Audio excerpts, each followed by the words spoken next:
What up, everybody? We're back again. This is episode 3 of On the Mic with Bex podcast. Today we have another special person in the building. We got a poet in the house. Her name is Winter. Can't wait to touch base with her. Thank you guys for tuning in. So, Winter, I'm so happy you're here today. I'm so excited. Oh my God. Y'all see the book? You see the Luke of the book in the middle here? We love it. Come on. My sister's a published author. She is a published poet. Okay. Like she's a spoken word artist. Winter, tell the people where you're from. I'm from the Bronx, New York. Brah, brah. Yeah, I grew up by Yankee Stadium. Literally in the Bronx, 162nd and Morris. Yeah. Where are your people from? Like your people, where's the roots? Give me the roots, the lineage. Okay, so my mom's side is like West Indian, Trinidad, Tobago. That's what we do over here. And my father black. That's what. Hey, He black. Yeah. So yeah. Mm-hmm. Do you? So I guess I want to kind of just jump in. I'm also a poet. I'll be right. So, but I do always wonder, like, because when I was a child, when I was 13, I got into Charles Bukowski. I know it sounds so random because I'm like a black poet, but he's not a black poet. He's some random person, but that sparked my inspiration to like write. I'm like, well, I got feelings and emotions. I want to put it in prose form. Like, when did you find like okay, I guess that like poetry is going to be my medium for art? Or do you also write short stories? Do you find yourself writing short stories? I started off writing short stories. I was introduced to poetry similar to you, Edgar Allan Poe. We're so random. These whites, yeah. You know? But it's true. I love, don't get me wrong. I love that an artist can inspire another artist. It doesn't. It's like it transcends race, but it's always like, is it random that these old white men? I'm like, I love it. Yeah. You know? So like I grew up in poverty, so a lot of my writing was always about rich people, like just it was more of an escape at the time. And once I was introduced to poetry, my whole life changed. Like I was like, rhymes? Right? Rhyming scheme. Like, were you introduced to like paper, like pen and paper, or was it more like this spoken word artist? That's what I want to do. I want to get up here and I want to just speak my truth like this. Like who did you see? It was pen and paper. I would just write it out. And then when I went to high school is when I was really introduced to spoken word. I had these people from Urban Word come and they were spitting the school, and I was like, this is a thing. And then I had a mentor at the high school who would take us to open mics and what may have you, and like slams and things like that. So I was introduced to it. I was very shy. The Winter, now is like, I'm like, not that Winter. No, it's a bit of an evolution. I was always very brutally shy, so I never really got up there. I remember my AP English teacher one time literally tried to throw me on stage with one of my poems, and I did not show up. I was like, no, thank you, sis.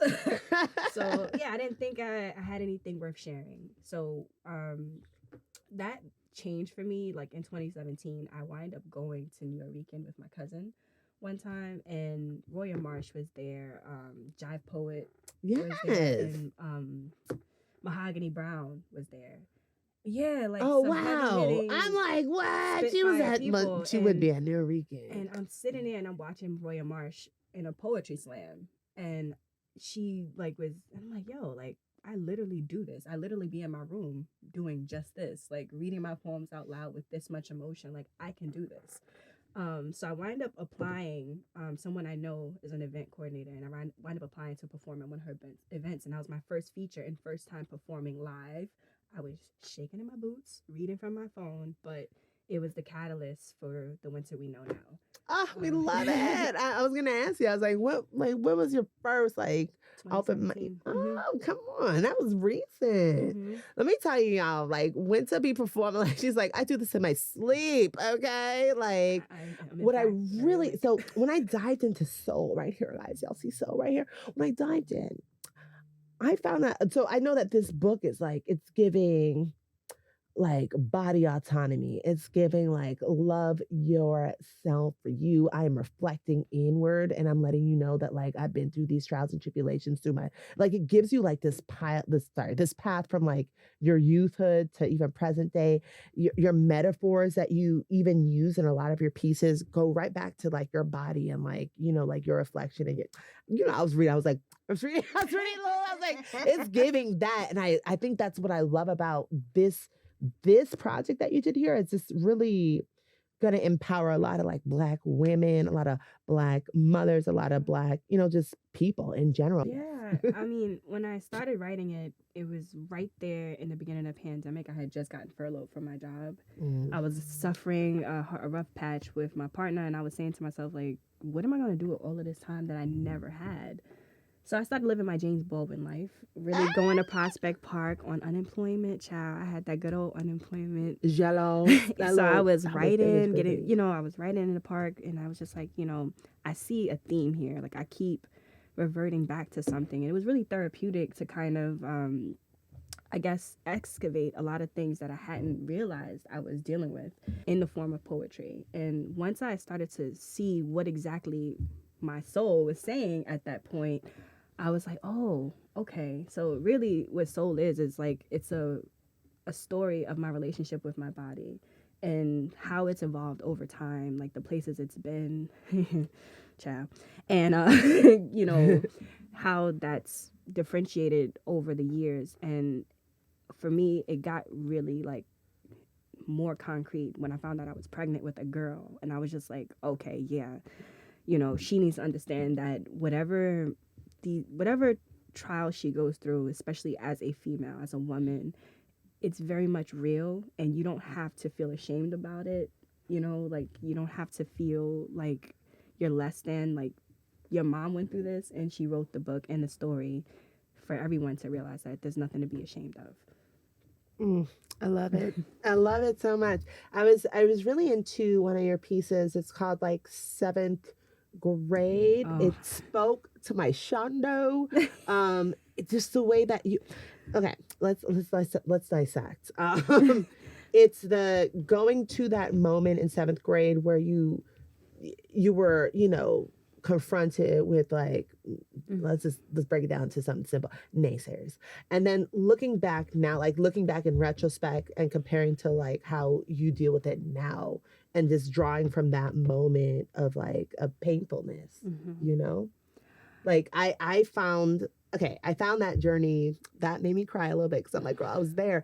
But you also use a lot of metaphors for like surgical precision. Like, you surgically precisely wrote that poem, but it's like your tongue and you use a lot of parts of your body to explain how parts of your body felt. And I thought that was brilliant and beautiful. Thank you. Girl, right. Let me tell y'all, like, when to be right, when to be like, let me bring you in the inception of the inception of the inception. Like, you really break down the fundamental, like, you get me.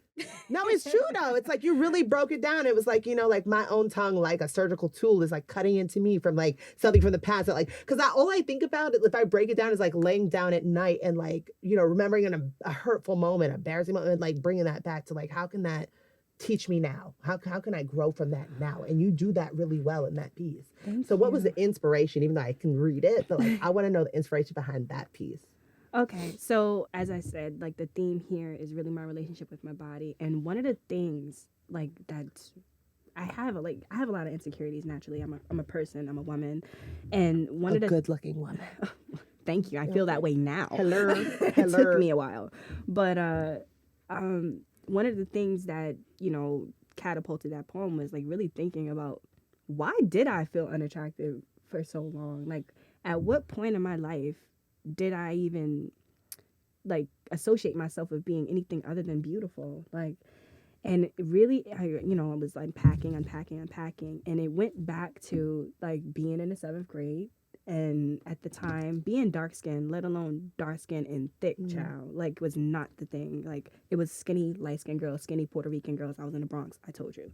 So, if you wasn't that, then it was very much like, And I remember, like, I always kind of like hung out with the popular crowd, but I never really fit in with the popular crowd. I was there, but I didn't fit in, So I remember like people saying like certain things like, oh, because you tar, or like, I have a small nose, I'm not like not your average looking Black woman, right? I have a small nose, I have thin lips, things like that. So I remember like being called Michael Jackson and stuff like that. So yeah, like, I was just like, oh, like, okay, so let's unpack that a little bit. And I remember like, just feeling like certain things I wanted to like just take off my body. Like I didn't want it because of the fact that people didn't see it as beautiful. So because they didn't see it as beautiful, I didn't see it as beautiful. And just having to restructure and redefine that narrative in conversation with myself. That's what that poem was. Like it was a love letter to myself. Like this is where it started and this is where it ended. We're gonna leave it there at that recess yard. Sorry, I was like really into it. I'm really feeling it because I love the title of this book because I feel like it's also a double entendre in a way because it's like we all have a soul, but we don't have a body. Like this body gonna die. It's a sack of meat.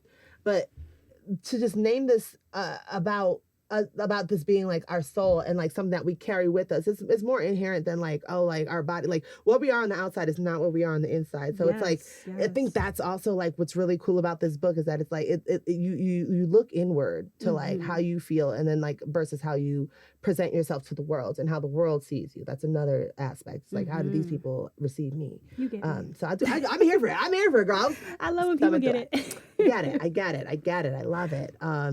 You have also, what I found really cool when you perform at shows sometimes, you find music that you integrate into your pieces. Like, what inspired you? Because I realized that was kind of like recent. Like, I feel like in the last like 2-3 years, I see, or maybe 4. What year is this? 2023? 4 years. Right? You know, I've seen you come on stage. What's the guitarist? Acoustic. Shaq. Yeah. Yeah, Shaq. She's awesome. I've seen you like integrate poetry and music. So what has that journey been like? Because you mastered the pen and paper. You mastered the spoken word. What was it like working with like music, another like medium? Well, that's my original medium, right? Ooh. So I grew up in the church singing on the choir. My uncle was a choir director, so I've always sang. And I guess I wrote songs too. Like I used to like write little R&B remixes. I was like Weird Al Yankovic, but like in black awkward girl form. But yeah, like I would do that. So like I was just like, wanting to just have a play on all artistry, all things that I feel like I'm capable of doing at the time. So yeah, and Shaq is just talented, too talented not to partner with. Yeah, Shaq is cool. Shaq's a cool person. Shout out to Shaq. And I guess my next question would be, where do you see yourself in like the next 5 years? Are you publishing your next piece or are you doing more tours, doing spoken word? Do you prefer like just doing readings or like do you like the spiciness of the spoken word community?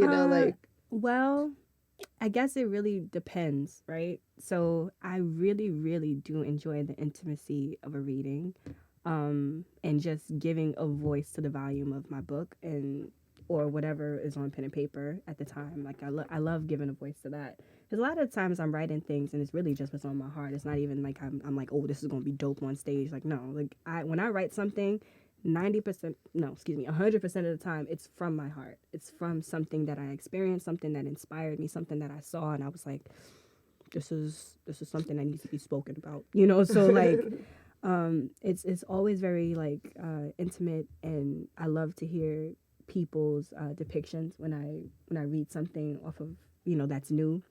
But there is something about reciting a poem in a room full of people whose pen works, period, and just getting that sort of reverence from people whose pen works, that hits home all the time, especially when you're a girl who didn't really feel like you had anything to offer a stage anyway. So let me tell you something. Your pen hit. And that's rare. I want to listen, no shade. I've been in this community a lot for a long time. I'm a creative writing major. I'm an Academy Award winning poet in 2017. I'm going to tell you, I write for paper and I could read, but not many people can do both. Like some people, best slam poets, slam you down. Okay. You ask them to write something. That's a technique. People don't understand like that. There's a skill and a technique, and it's nothing is less than the other. It's a technique with getting on stage and delivering to an audience. Yes. But when you actually can sit and be like, I'm gonna put some commas, I'm gonna put some semicolons and some hard stops, and I'm gonna put a cadence in here. You're not gonna forget, and that's what you do well. Your pace is perfect. Even your visuals and stuff, like the way we read and accept things on paper, like it's all it's all like a computer, our brain, our eyes, and how we accept words. You're able to place it out, space it out, to be like, there's a beat here, and I'm gonna show you because I'm gonna bring this over like 3 tabs. And it's like, and then you're gonna breathe when you read it's hard to do that because sometimes you read things straight down, and people still have a skill in breaking up a cadence, but you break yours up in a way where it's like, this is for the everyman. Like, I'm gonna break this up so like, here's a beat, here's a break. This is the cadence of the poem. This is the mood of the poem. This is what I'm going to open with. You open with like icebreakers pretty well. I think you know how to open and close a piece really well on paper. Thank you. So one of my last questions I want to get into before you read, Winter, this beautiful book here. How long did it take you to put together all of these pieces into one compilation? Are these old pieces mixed with new pieces? Because I know I've recognized some stuff, but I'm like, what was this grueling process like? What was the publishing process like? Editing process like? I want to know the emotions. Oh, girl, a lot of self-doubt. That went into this. It's really great. A lot of self-doubt, a lot of Chad, what you doing? Like, why are you doing this? But a lot of the pieces in there are things that were written from 2020 up until 2022. But some of them like are older pieces that were like modified. Like I felt like the metaphors that were used were suiting. So I really like shifted a couple things around to like really match the vibe of what I was trying to project in the book. Yeah, you like moved it to paper. You're like, this is for paper now. Can't hear when I project here, but I like different. It. You are a different girl. I love it. Oh, y'all, cop this book. But Winter, tell people where we can find you on the interwebs and where we can find this book. You can find this book on Amazon. It's soon going to be on my website, winterwright.com. Yeah, and you can find me on Instagram at bywinterwright. I do a whole bunch of stuff there, so I'd love to connect with you. What's up? My name is Winter, and this next poem I'm going to do is called Hot Seat. For the boy who told me I was fire. No. I be with the fire heats. I be boiled blood mimicking the melting pot of the women who came before me. Their hips, low temp, stewing, stirring, and shaking. Ain't this body a potion? Ain't it slow roasted? Don't it fall off the bone? Don't men salivate at the marrow, wishing to leave scraps of me on dinner tables? Don't women covet the recipe? Questioning how I be soul food, eye candy, fun-sized and full-figured. Don't I lack measurement? Like grandma's cooking? Spilling all over, ain't I a product of God's heavy hand and eyeballing? Don't the men glued to corner storefronts become the cornerstone of the bridge between my girlhood and the woman who's grown right before their eyes? Don't my thighs tempt teeth? I watch fangs protrude faces and cats cold call like they speak the language of pussy, when pussy only wishes to respond when in heat. It's easy being mistaken for the fire that supplies the heat when you understand its language. This next poem is called Fast Food. A wise woman once told me that a hungry dog is never loyal. She said some dogs can't get full. Some dogs are mentally in the wild, scouring as many paths as they could for food or safety or a way into another's home, or more simply put, some dogs are just looking for a bone. A hungry man once told me that monogamy is of the selfish, that he indeed had enough love to go around, only he didn't have enough love for himself. He loved the idea of being full, so he'd feast on as many hearts as he could, and this he said was his ability to be in touch with his inner God. His ability to remain omnipresent, his ability to leave himself and women so they could feel him, even when he wasn't there. He'd lie on his back, and he'd lie through the skin of his teeth, but this he said with his ability to make deposits, although his sense of account was empty. But this he said was hope, The woman thrived on the idea that one day his brokenness might be able to make change. Yo, I've heard cats have 9 lives and all dogs go to heaven. And this is true. See, I've seen cats die in the arms of women and make it out alive. I've seen dogs find heaven in between a woman's thighs and leave her home empty, replacing her comfort with demise. I've seen dogs beg to hit it in the morning, then break fast, munching on every snack he could come across, popping cherries, planting seeds, leaving the colorful trees of his past behind like Pac-Man. Yo, I've seen rabid dogs chase down women and leave them with the scars to tell the story that they were once locked in the jaws of a sick dog, one whose mind was far gone and preferred all his women on all fours, hell bent so he can't see their face when they realize that he is a monster. See, hungry dogs only know 2 things: food and safety. So where there's a heart, there's his feast, and where there's love, yeah, there's his retreat. And although he may be stubborn as a rock, he's still a rolling stone, and his body wanders because his mind is not his home with his soul where it should be. So when you find yourself a hungry dog with a nick from a hidden chip on his shoulder and a knack for fast talk, don't you pat his whack ass on the back, girl. Don't you give that dog a bone, girl. Leave that dog alone. Don't give that dog a home to some sniffing when he realizes that a warm meal is not the only thing that he's missing, that self-love is just a trick he never learned. And as a boy, his father taught him how to doggy paddle through women till he's dripping with bitches, but never how to swim, never how to fish, never how to be his own home-cooked meal, only how to make his grocery list. And by the time he realizes that all he has to offer is something stiff, he would have been only trained to sit and to lay down, but never to stay. You see, that big dog, this puppy play. My mother once told me that all men are dogs. But this begs the question, are all dogs hungry? Are they trained to sit and stay because they want to, or because they anticipate the promise of a treat? My grandmother once told me that he who finds a wife finds a good thing. So I stopped searching. And I stopped trying to domesticate wild things. See, I'm here to tell you that you can often mistake a person's hunger with greed. So don't go luring people in with treats. And don't feel the need to feed every hungry dog you see, for he may mistake that home-cooked meal for fast food. This next poem is from my book called Soul, and it's 7th grade. This one's for you, Bex. The recess yard morphs into a wasteland of my confidence. Body parts severed, scattered. Pretty girls turned into surgeons. Their tongues like scalpels.